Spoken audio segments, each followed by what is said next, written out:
વર્તેજ ગામની 3 સોસાયટીના કોમન પ્લોટમાં દબાણ કર્યું હોવાના અનુસંધાને એસપી કચેરીએ સ્થાનિક રહીશો દ્વારા રજૂઆત કરાઈ।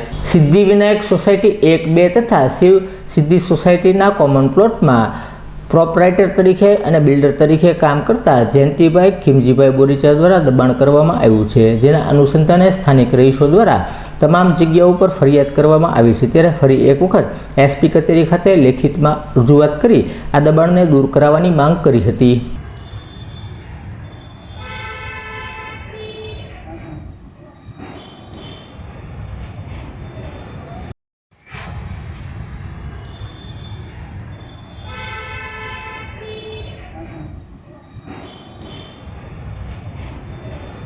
મારું નામ છે મકવાણા વજરામભાઈ ધોડાભાઈ।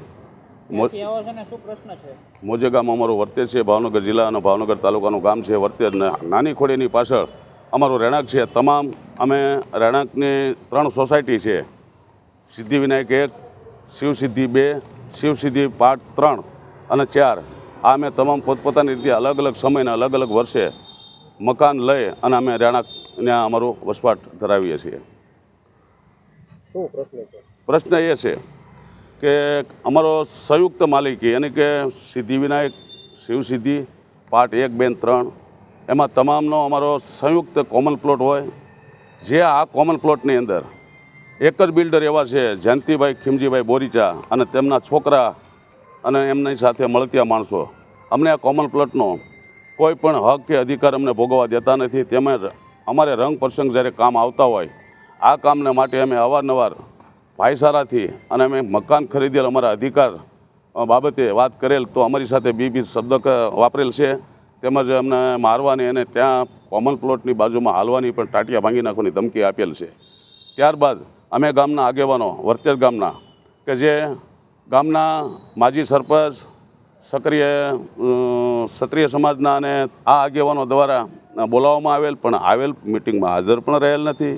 ઉપરાંત ટેલિફોનિક દ્વારા વાત કરતાં તેને જણાવેલ કે ભાઈ હું કોમન પ્લોટમાં જે મારું જે કાંઈ પોતાનું જે કાંઈ મારું વસ્તત્વ જમાવેલ છે અને એ આરટીઓની ટેગ બનાવેલી છે તે હું બ્લોક પણ કાઢી નાખીશ। મારું કેબિન છે લોખંડનું એ પણ હું લઈ લઈશ।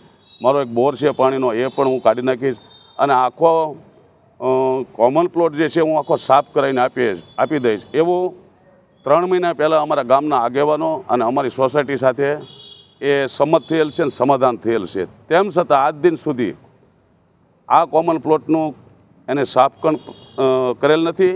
ઉપરાંત એને જે પોતાની મનસ્વી રીતે પેશકદમી કરીને જે ગુનાહિત પ્રવૃત્તિ કરીને અને કોમર્શિયલ ઉપયોગ કરતો હોય તે ખાલી કરતો નથી અને ખાલી ન કરતો હોય છતાં ન છૂટકે અમારે પોલીસ ફરિયાદ કરવી પડી છે। પોલીસ ફરિયાદ વર્તેજને પણ અમે ફરિયાદ કરી છે, જિલ્લા કલેક્ટર ભાવનગરને ફરિયાદ કરી છે, તાલુકા મામલતદાર શ્રી ભાવનગરને ફરિયાદ કરેલ છે, બાડાને પણ ફરિયાદ કરેલ છે, વિસ્તાર વિકાસ સત્તામંડળને અને જિલ્લાના પોલીસ અધિક્ષક શ્રીની કચેરીએ પણ અમે ફરિયાદ 27 તારીખે આપેલી છે અને 8 તારીખની માલપા આઈજી સાહેબને પણ અમે ફરિયાદ કરેલ છે।